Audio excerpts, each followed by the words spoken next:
with AGCO Direct. We will get started here in just a couple of minutes. We're just going to let a couple more people join, and then we'll get started.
All right. Thank you, everyone, for joining us. I'm Emily Barvels. I am the Customer Success Lead here at AGCO Direct. Today is our June webinar on marketing compact equipment versus large ag equipment. I've got a couple of our CSMs on our team here that are going to walk you through the difference in marketing, and then we will take questions at the end. So feel free to add your questions into the chat throughout if you have specific questions. The chat is private, but we can see it. So if you have questions, go ahead and add it into there, but I will let you guys get started. Awesome. Thanks, Emily. So my name is Max Foss. I am a Senior Client Success Manager here at AGCO Direct. I have been with the company for almost 5 years now. And I am Caitlin Marshall. I am also a Senior Client Success Manager. I've been with the AGCO Direct team now for 4 years. All right, so quickly, here is what we are going to cover today. So we're going to talk about why it pays to market products differently, 5 lenses for smarter marketing. I'm going to take you through marketing compact equipment. Caitlin is going to talk through the large ag equipment. We'll do a quick side-by-side comparison, and then we will have a question and answer session. So feel free to drop your questions in the chat at any time, and we will get to them towards the end of the presentation.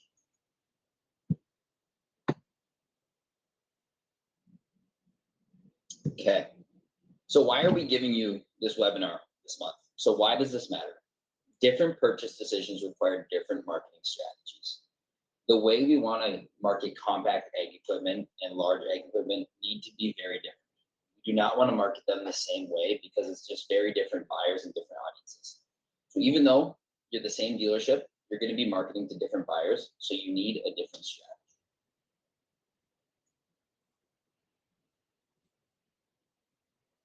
So once we come up with the strategy, what does the payoff look like? There is a payoff to getting it right. If we are meeting those buyers where they need to be met, so if we're segmenting our audiences into compact and large equipment, we're going to get better qualified leads. You're going to be reaching that buyer with the correct message. Your dollar is going to go further. Your spend is going to be more efficient because you aren't just having a blanket coverage for all of your marketing. You're going to be targeting them specifically. If everything goes well, you should have faster inventory turnover. You should be getting more leads, making more sales. Then you'll also be positioned as a trusted dealer. We're going to be meeting those buyers where they are. We're not going to have the blanket coverage for all of our marketing. We're going to be getting them the messaging that they want.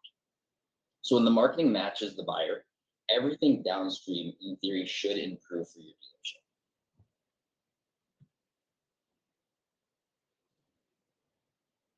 Today, we're going to go through 5 different lenses for smarter marketing. This is going to be the same process for compact equipment and large ag. So we're going to talk through it together, and I'm going to take you through the compact side. But the first thing we need to know is, who are your customers? What are their personas? What do they look like? What interests them when they see your market? What is their buying journey?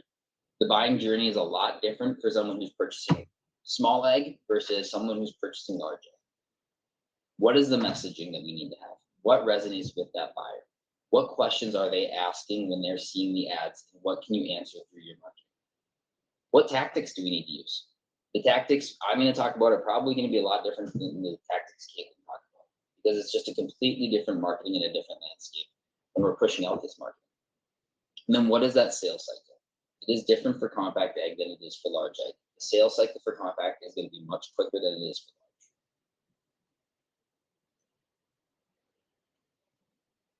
Okay, to get into the compact equipment, we're going to first look at what is our opportunity with compact equipment.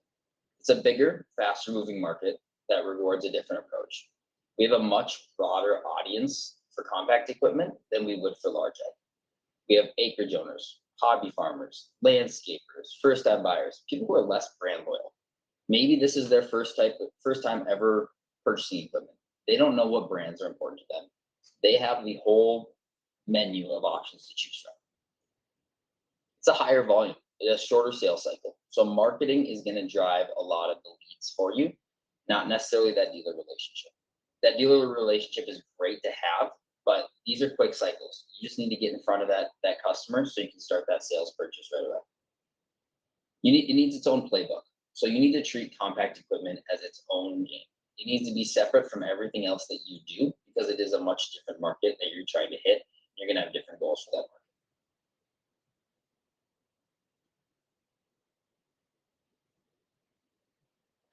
So who's buying?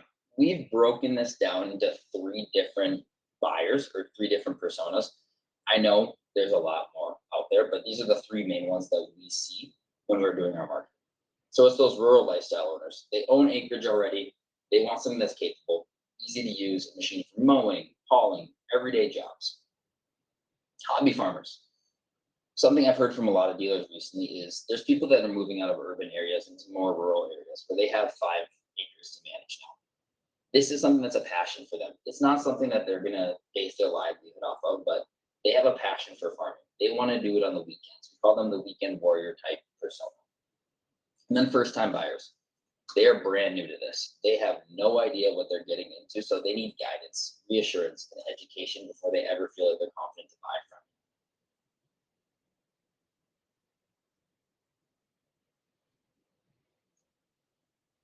So now what drives the decision when they see this? So we've broken it down into 5 different categories. The first is lifestyle.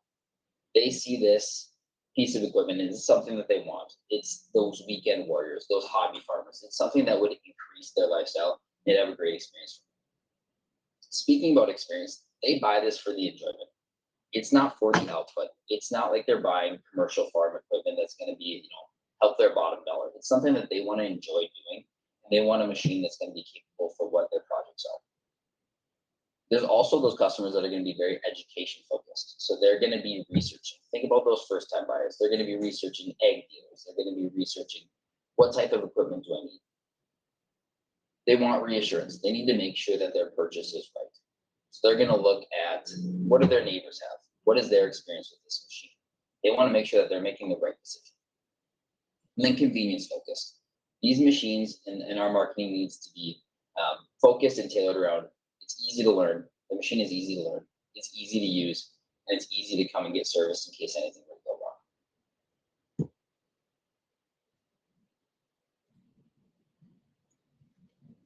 Now I'm going to take you through the buying journey. I know it's not this simple where it's 4 steps, but this is kind of a roadmap on how this process starts. So let's take that person who moved out of an urban area into a rural area.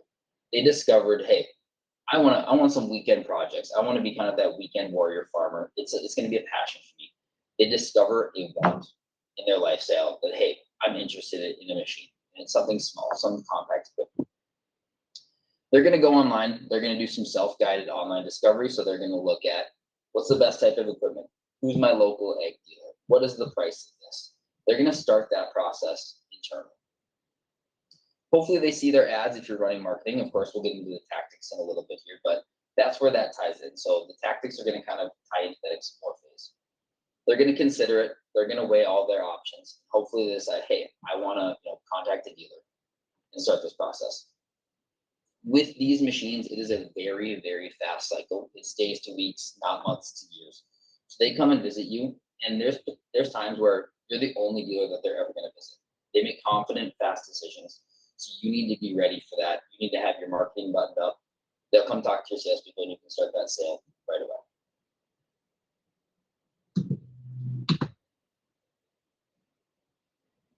Now let's talk about messaging.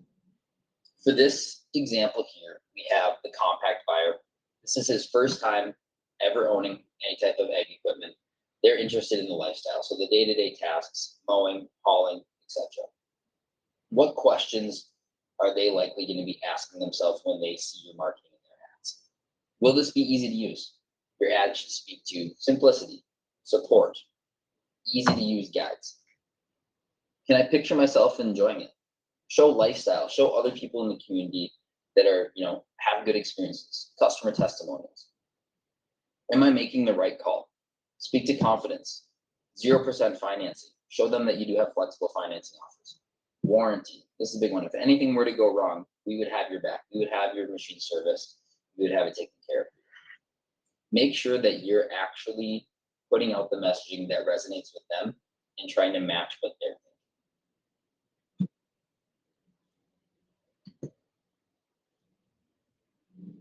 Getting into the different marketing tactics, and I'm sure a lot of you on this call know a lot of these marketing tactics already with the things that you're currently doing, but the biggest one that I really want to drive home is paid search. This is your real low-hanging fruit. It's people who are actively searching for what you sell. If I'm looking for a new piece of equipment, I'm typing in ag equipment in Google, ag dealer near me. Making sure that you come up first, since this is a short sales cycle, it is critical. Making sure you're the first link that they click on, because that's potentially the only link that they're going to click on before they make a purchase. Being the first one there, it's important. Next, we're going to talk meta. So that's your social media. So show them those lifestyle photos, those videos, answer their questions through Facebook or Instagram that they're asking themselves already. Performance, max, and display, they go hand in hand together quite a bit, but it's making sure that you stay top of mind. So when they see ag equipment and they're thinking who their local dealer is, make sure that you're the first person they think of. You're the local ag dealer. Make sure you have that brand awareness ready, so whenever they're able to make that decision, they know who you are and what you sell. Email. This is a super easy one that I don't think a lot of dealers take advantage of. So if you do have a good email list, make sure you're sending out, tips and tricks about owning equipment, certain financing offers, parts promotions, warranty, service, connecting with that customer directly so they feel valued and they know that you'll have the support that they need. SEO. Make sure your SEO on your website is buttoned up. I'm sure a lot of you have seen now when you go to Google and you search something, it has that AI search result. So it's the 0-click search where you're not actually clicking into the link, and a lot of your answers are getting, a lot of your questions are getting answered before you do it.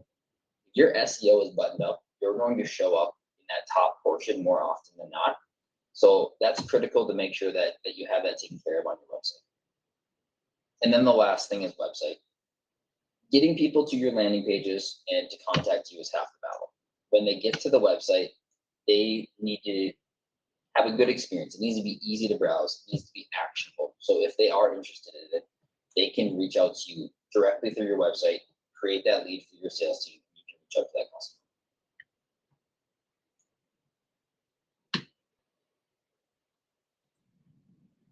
So some key takeaways here is your marketing. You should always think about these 4 different pillars. So who are we marketing to? In this example with compact equipment, we're marketing people who are interested in, lifestyle purchases, first-time owners. Make sure they're very emotional buyers. They're inspired. They want to make sure that they're making a quick and easy purchase, and it's something that's going to, help their wants, their needs, and their passion projects. Why are they buying? Answer those questions through the messaging. When? It's a short sales cycle, so you need to make sure that you're buttoned up, ready to go, because once they start that journey, it could be days to weeks before they're ready to make a purchase. Then how are we going to reach those customers? So through those tactics I just mentioned. So search, meta, performance max. Make sure you have easy, actionable items where they can reach out to you and start that sales process.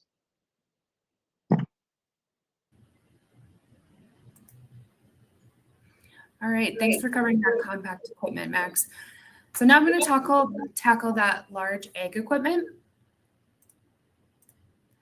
So looking at the large ag opportunity, with this, you're seeing fewer buyers, higher stakes, and longer relationships that compound over time. Compared to what Max just talked about, it's a very different playbook that we're going to have to use for this large ag opportunity. A single combine or planter can outvalue dozens of compact deals. A well-timed message campaign can break a multi-year buying pattern for these customers. They're loyal, but not necessarily locked in. We're going to hear a lot of the same approach that Max just talked about as far as tactic goes, but we're going to see a very different approach with messaging. So what channels are we going to use to reach these large ag buyers? These large ag buyers research digitally, but decide in person. We'll go a little bit more in depth into each one of these channels a little bit later on. So I'll just cover them in a short period here. So we're looking at targeted digital and search, email and a CRM, field demos and trade shows, and then content and social proof. So first I want to cover some messaging and how we're positioning in the market. Like I said, you're going to hear a lot about the same types of tactics that Max is recommending as part of some compact opportunities, but the messaging here is very, very different. You're going to want to lead with that ROI and yield. These are our growers and our farmers that want to know the numbers. They want to know how much they're saving, how much more efficient is this product over another one. They want to know how this is going to impact their revenue. They also really trust their neighbors, their local growers. So use some local grower testimonials and real case studies with specific numbers. They also want to know about the technology. What type of precision ag features are going to reduce your input costs and improve decision making? And then service and support.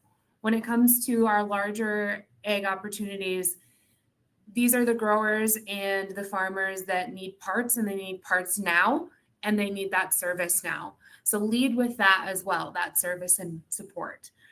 Then on the flip side, what falls flat? That lifestyle messaging that Max just talked about. They're not asking, is this machine going to be easy to use? They want to know the dollars, the numbers. Don't lead with a generic brand awareness campaign. They want specific ROI claims or even local proof. Feature-only specs, so horsepower and engine tables with no connection to what it actually means for their farm. Again, you're going to hear me say this a few different times. These are the people that want to see the numbers. One reminder, one size fits all. It just doesn't work here. We're using that compact equipment campaign at a larger scale definitely misses out on several buyers entirely. So the first channel I'm going to talk through is targeted digital advertising. You want to show up before growers start calling around. This is going to hit them in that research phase. So your social ads, you can target social ads, particularly Facebook and Instagram, by zip code, county, even interests like farming or agriculture. And you can use this to promote specific models and financing offers. For example, you're going to want to run a Fendt 700 campaign targeting Corn Belt counties in September before trade-in season. Maybe include that offer in there, as it is also a very important number. Then we have search, SEO and SEM. You're going to want to reach buyers that are actively searching for equipment before they call a competitor. Keywords like AGCO combine dealer near me, Fendt tractor financing, and even large tractor trade-in. Those signal really high purchase intent, and these buyers are already shopping. You just need to show up. Make sure to bid on your brand terms as well, since competitors may be bidding against you. And then finally, retargeting. Anyone that visits your large ag equipment pages without converting is already a warm lead. They're already seeking out additional information. With social ads as well as Google, you're able to set up a retargeting pixel, and then someone that visits that large ag equipment page, you can then reserve them an ad later on. For example, if I visit a sprayer landing page on your website, I'm looking for specific information about that sprayer. I may not have reached out yet to talk to a salesperson or filled out a form to have someone from your team call me, but you can then reserve that exact same customer an ad later on for a sprayer that they were already looking for information on. Use a clear CTA like request a demo or contact salesperson, and you can run these ads then for 30 to 60 days post visit, as those are already warm leads that you just need to get in contact with. So one example I have of using a retargeting pixel here, or even some additional data and customer information. The challenge is to promote a seasonal tracks offer to customers that were more likely to need replacement parts. So with this, the dealer was able to provide some first-party customer data. These were previous purchasers of equipment with tracks, and then we were able to serve these ads directly to those customers that were already looking for replacement track parts. We saw a lower cost per click with this campaign, a little bit higher of a click-through rate, and then had 433 page views just within 1 month alone.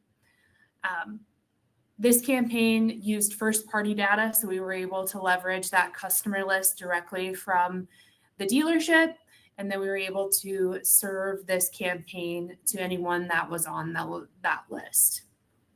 Now, you might not have your own customer data. We are able to use UCC data as well.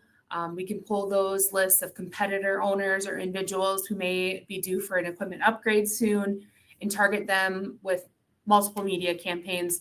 This is an example in particular is paid social, but you can also use this within the Google environment as well.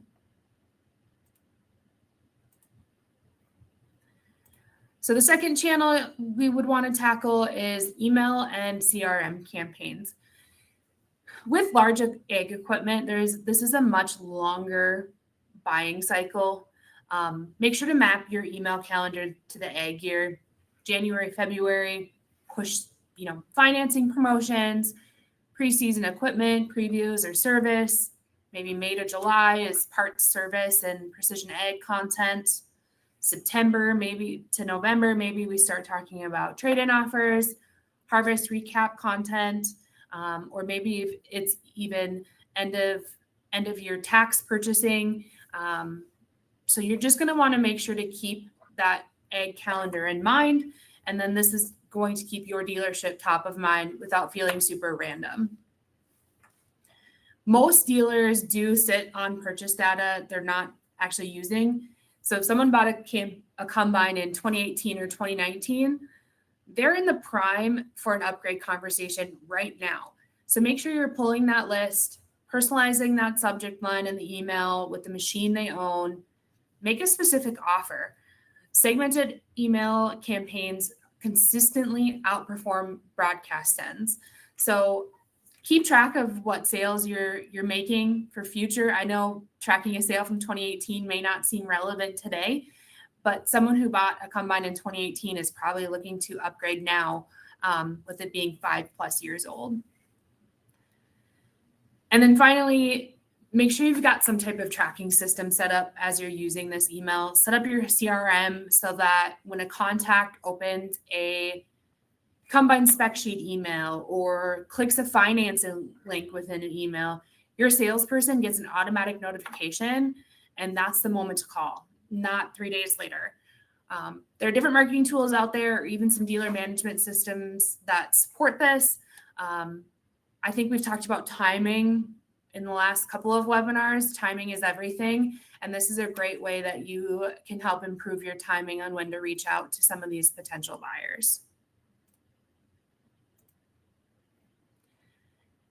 So another strategy you're going to want to use in this large egg market is content marketing and social proof. Let your current customers do the selling for you. Farmers and growers tend to take a look at what's in their neighbor's yard, or they all talk, they all go for coffee, they all see each other at different egg events throughout the winter. I can guarantee that they're talking about their equipment they own, the experience they're having at different dealerships. So how can we use that information and push that information out through your dealership channel? And that way you can slightly control the message a little bit. One of those being grower testimonials. You don't need a full production crew. A smartphone, good outdoor lighting, and even just a willing customer is all it really takes. Obviously, our team can also capture this content as part of a content safari. As you're shooting these videos, keep a couple of things in mind. Ask 1 or 2 simple questions. What problem were you trying to solve with this piece of equipment? What has changed since you bought the equipment? Keep them under 90 seconds. You can post it natively to Facebook and YouTube. Native video gets significantly more reach than linked content. So again, shorter grower videos, talk about yield, uptime, how great the service was.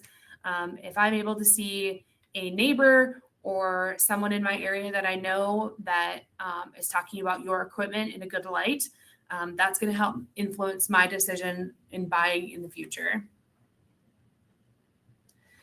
Case studies.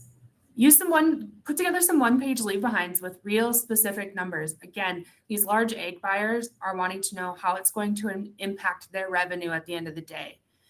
Most effective format is pretty simple. 1 page, 1 farmer, 1 machine, 3 metrics. Something similar to switch from brand X to a Fendt 900, was able to reduce fuel costs by X percentage, and I was able to complete planting X amount of days earlier. That kind of specificity is what production farmers respond to. You can even print those for trade shows, put them on your website. Case studies on your website can also help improve AI optimization, help your website start showing up in some of those AI search results. We're seeing that more and more often now. Walk around videos, equipment walk around videos for both YouTube and social. I know this one might be a little tough, but if you've got a salesperson willing to be in a walk around video or film a walk around video, these are kind of your always on sales tools.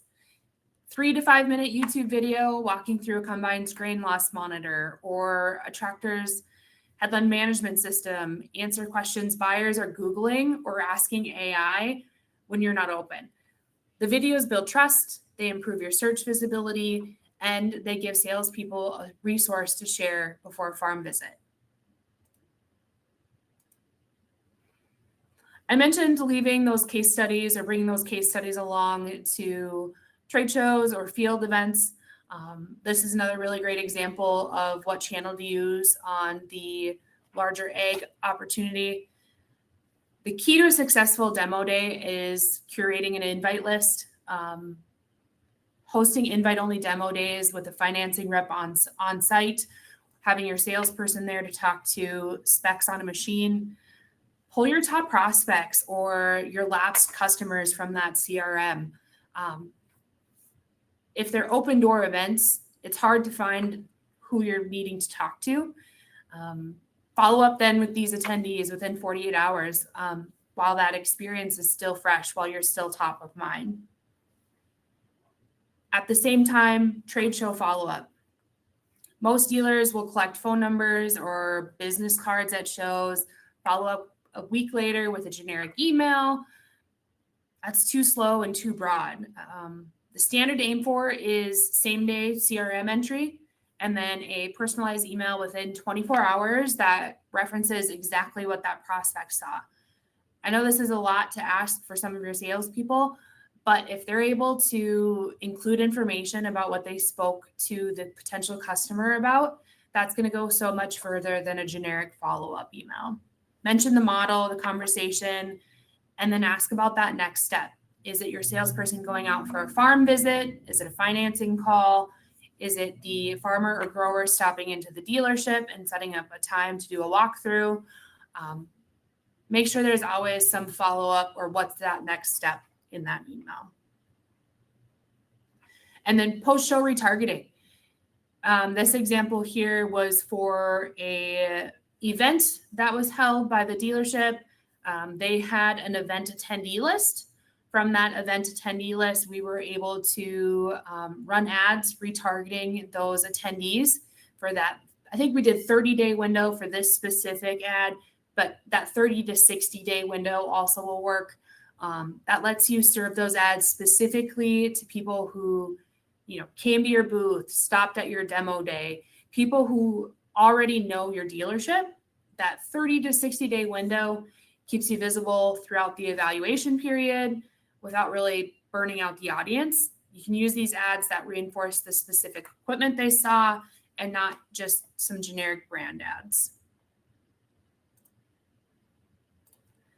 So how do we break up this budget, or what's the recommended mix between these different tactics look like? So the spend where large ag buyers are, then measure where it converts. So look at cost per lead. What's your efficiency? Your demo attendance and follow-up, bridge that. That's the bridge from your event to close. And then attributed sales. Track that revenue and tie it back to each campaign if possible. And then seasonally, make sure you're reevaluating and shifting budget where needed. We typically like to say about 30% on digital, 30% on trade shows or field events, and then email and CRM, along with that creative, about that last 30 to 40%. So a couple of key takeaways on the production or large ag side. Know your buyer. Production farmers buy on ROI, trust, not lifestyle. Speak their language. Talk to your salespeople. That's what I like to say. How does the salesperson talk about the machine? Stay visible that whole cycle, digital ads, email, retargeting. You want to stay front of mind throughout the entire year, not just 1 or 2 months out of the year. Let that content do the heavy lifting. Those grower testimonials I talked about, those case studies, they're going to help build that trust before the salesperson ever talks to or makes contact. Events close deals, but only paired with fast, personalized follow-up and post-show retargeting. Make sure you're reaching out after the show. Don't let the show be the final point of contact, or your event be the final point of contact your salesperson makes with a grower. And then finally, measure and adjust. Again, track that demo attendance. Can we attribute a specific sale to a specific campaign, and then go from there? So I know Max and I talked about a lot. We're going to kind of compare these two side by side. Compact ag, again, lifestyle, first time. They haven't bought a piece of equipment before. This large ag is producers. They have larger operations. They want to know the specs. Compact ag has a shorter buying cycle. They're looking at days to weeks, whereas large ag may be doing research for months, if not years. Yeah. And the messaging is the big thing that I want to kind of drive home here. The messaging needs to be very different for this. For large ag, like Kate touched on, it needs to be about proof. They need to know that it's going to help their bottom line. They're going to have a better ROI. Whereas compact ag, it needs to be about ease. It's going to help their lifestyle. It's going to help their passion projects. The tactics can be relatively similar, but make sure that the goals for your tactics are aligned with what your goals in your dealership are. So if it's looking to generate quick sales, make sure that you have lead forms and more actionable tactics. Whereas if it is, on the large ag side, you have that constant awareness and you're nurturing that customer throughout the whole entire process. So when it is finally time for them to make a decision, they're going to know that you're the dealer that they need. Then the sales cycle, like we mentioned multiple times throughout here, It's fast for compact, and then for large egg, it's a very deliberate and analytical process for them.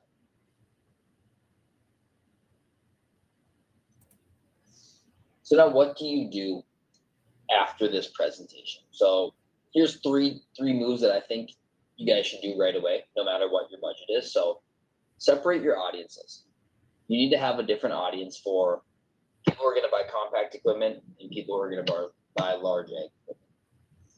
Match that messaging. So like we just touched on, that messaging should match whatever that audience is, and then budget for your goal. If you have a specific sales goal or a promotion that you want to push really hard, fund for that specific goal, change it with the seasonality, change it with your dealership goals, and then change your marketing plan with your AGCO direct representative to make sure that we're aligned with you to meet those goals.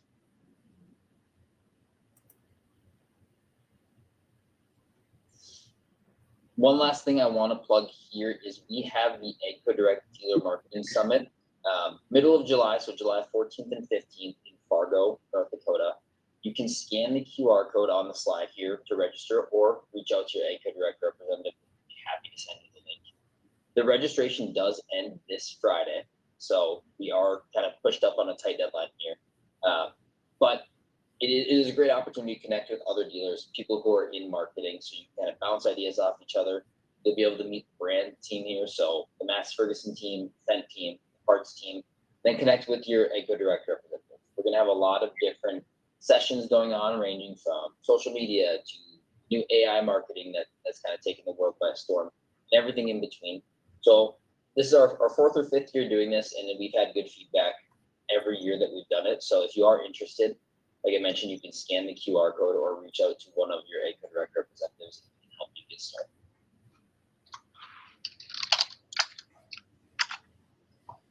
Now we want to open this up for questions. So if you do have any questions, feel free to drop them in the chat, and Caitlin and I can open those right now. So we do have a couple of questions that came in throughout the presentation. So one of them is, if I only have a limited budget, which category should I prioritize? And I think that's, we're talking full line dealers that carry both Fendt and Massey probably. They have high horsepower all the way down to compact. So if they only have a limited budget, which category should they prioritize? Max, I think I can tackle this one. So I think that's going to depend on your dealership goals for the year. Is there certain market share you need to gain in a specific area? Is compact egg sales one of your larger goals? Is large egg equipment one of your larger goals? And then you can kind of project out where you may see sales that year and where you may need to have some additional push.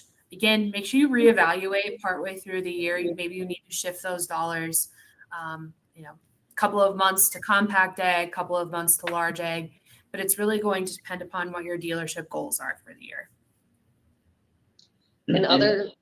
Go ahead, Max. And to piggyback on that too, I've run into some instances where dealers have a lot of specific inventory on their lot. So if you have a lot of compact equipment on your lot, you can budget for that. Just be like, hey, we just need to move this. This is our priority, for the next 3 months. So let us know that, and then we can help you build a budget and a plan for that specific. And then in those two equipment categories, which metrics should I use to measure the success of the campaigns? So I think it probably is pretty different between compact and large egg when you're talking about marketing. So yeah, which metrics should they use to measure the success of each campaign? So I think it's going to depend upon your goal. If awareness is your goal with a campaign, and this goes for both large and compact, awareness is about number of impressions. You're not necessarily looking for a click or conversion. You're looking for just having as many people as possible lay eyes on one of your ads. If it is conversion, if your goal for the ad is conversion, you are going to look for that click-through rate. You want to see, again, how many conversions are we getting? And then what's my cost per click going to be? Max, do you have anything to add on that? Yeah, like you mentioned, it's very goal specific, and I'll speak just to compact ag, where yes, awareness is important. So running display ads, it's good for people to know that you have that is a type of equipment that you sell. But I believe, with compact ag, it should be very lead focused. So if you're looking for lead generation or for conversions on people, looking for directions, making phone calls through your website, that's where I would focus on more for the data and analytics.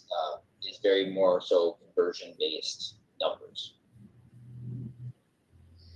Speaking specifically about large ag marketing, what content helps move large ag buyers closer to that purchase decision? I know we talked a lot about copy and how to, speak to those and what they want to see, and the specific specs and stuff are really important when it comes to large ag. But what, when you are helping your dealers, Caitlin, what do you see? I guess visually that helps make that purchase more or decision. Yeah, so I think earlier in the presentation, I had a short clip of a guy kind of standing there with his arms across his body, and he was talking to the camera. That was a video we actually used in a paid social ad for a dealer. That customer was talking about the Rogator. That video was the highest performing asset within that paid social campaign. So again, specifically, it was the customer speaking about the equipment that performed the best. So using video where possible. And then again, that customer testimonial, not only use it organically, but you can use it in some of these paid media instances as well. I know we've all been here about a handful of years now, or maybe a little less, almost 5. But so a lot of things have changed, I think, even from 5 years ago when we started, promoting and helping with dealer marketing. This is a good one kind of for this, is how should my messaging change when targeting younger producers versus older traditional farmers? We've seen the change in tactics completely flop from traditional to digital. So Max, what stands out to you the most about targeting younger producers versus those traditional farmers that might be handing down a farm to those younger producers? Yeah, and naturally, I mean, the younger people get, the more they're online. So we always hear push digital tactics more than anything. So kind of steering away from billboards and direct mail. And yes, those still do have their place in marketing, but really focusing on digital tactics. So on social media, search, making sure your SEO and your website are on point. And so when they do actually get there, they're able to convert and become a lead for you. Digital.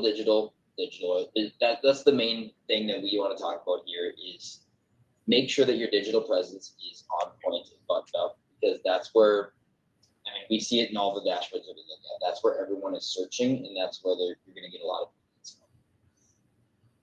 And I think I want to add to that just a little bit. I've found in some of the marketing, older generations are using that Google search, and they're ignoring that AI portion of the Google search. As younger generations are starting to take over some of those farms, I think the younger generation is more trusting in that AI search part of Google, or they're going directly to maybe ChatGPT or even YouTube to search something rather than Google. So where the generations are going for their information can be drastically different. So unfortunately, at this point in marketing, you have to do all of the things really well in order to show up in every single market, which is why Max and I and Emily as well have a whole team behind us to kind of help be the experts on everything, because it is so hard to be the AIO expert, the SEO expert, the YouTube expert. But unfortunately, right now, the generations are going to different places to search for information. Max, you had talked a little bit about leads and lead forms and lead gen ads. So what information do you suggest collecting on lead forms for, I guess, each equipment category? I know lead gen ads, paid social media ads and stuff are a little bit harder when it gets to the large ag equipment, to get, those qualified customers to actually ask for a lead, or ask for more information. But Max, what do you see? I guess you can start on the compact side of things that should be included in those lead forms to make sure that that is, a real person first off, but then also you're getting the correct enough information to follow up on that lead. Yeah, that is one battle that we always face, is there is spam that's going to come through, and bot leads that come through. Like it's guaranteed. We can do a couple different things to try to mitigate how much comes through. So the main thing is you definitely want to ask for their name, phone number, email, where are they coming from? So then you can build that into your database so you have that contact information. But then to try to, get a little bit more granular, ask questions like, what type of equipment are you looking to buy? How soon are you looking to buy? Questions that are open-ended where they can fill in that answer. It gives your sales team and you some more information. So when you're reaching out to that customer, you already have some background information. And we've seen that also, slow down some of the amount of bad leads that we get that come. So those are my main things, is ask a little bit more pointed questions, and that varies for each dealership, of course. But things as, how soon are you looking to buy? How do you hear about us? What type of equipment are you interested in? That helps a little bit. All right.